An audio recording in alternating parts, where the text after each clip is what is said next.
Hello there. As you can see, I've gotten a lot further with deassembling the FM Towns. In fact, I'm pretty much done.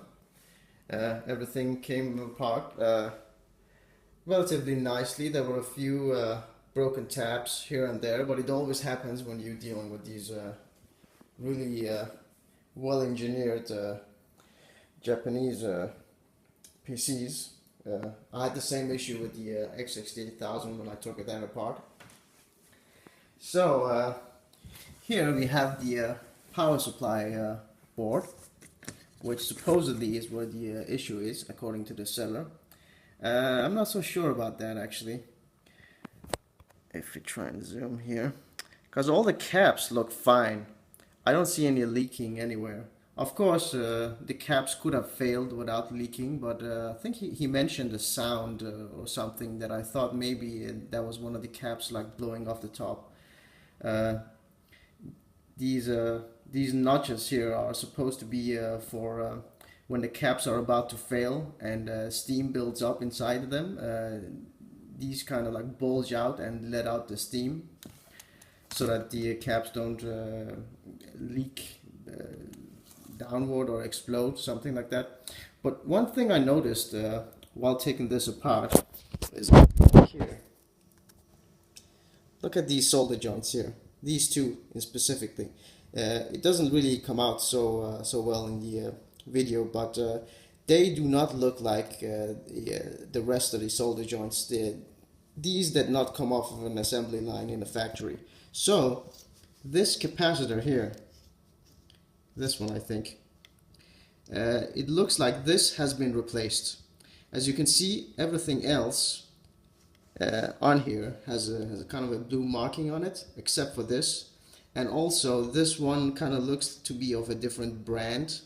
All of them are no name, but this thing has the markings are a little bit different. So I think someone has been inside this machine and repaired it before me, and I saw some more evidence of that.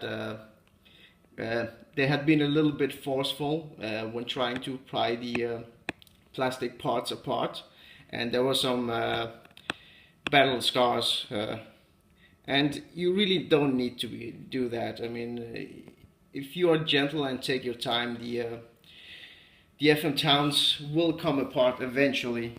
It is a lot of work though. You have the main board here, and I've noticed that there's some patch job that has been taking place here. I don't know if this is from the factory or if someone else has repaired something. You can see these go here, and these here are attached to this chip. I don't know if this was broken traces or this was from the factory.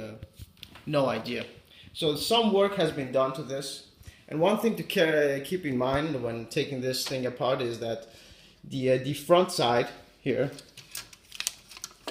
this side here, you might think that it's gonna be as easy to take apart as the rest of the parts, like the sides, the back, and the top. They're very easy to take off, and you think maybe this thing right here, that this also just slides off. Not so. This is attached to this, and they kind of come off both at the same time. You have to undo some screws and stuff like that. I kind of forget the exact procedure, but keep that in mind. There are some screws that need to be loosened, unlike the X68000 that just comes apart without the need of removing screws. So next up is I'm gonna have to find capacitors, note down every single capacitor on each and every single board here. There's a couple on the main board, there's a few on the side board on the power supply, and a couple here in the CD-ROM assembly, and there's a few in the floppy drives as well. So I'm gonna have to go through all of those, and it's a pain in the ass, but you might as well do it if you're going in and repairing it. I wish the guy who had replaced that capacitor on the power supply had just replaced everything. Then I'm sure this machine would not have failed due to capacitors ever again.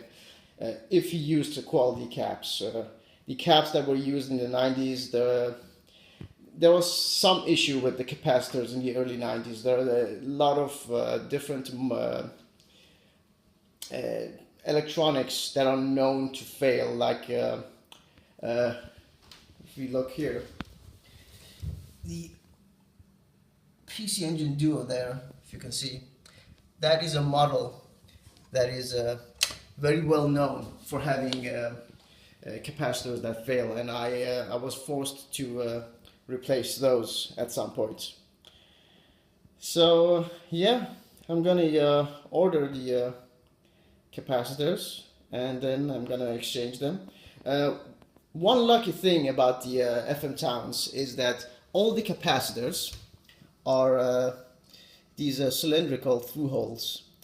I love these. I mean, they're much easier to replace than surface mount capacitors, which the X68000 Compact is riddled with.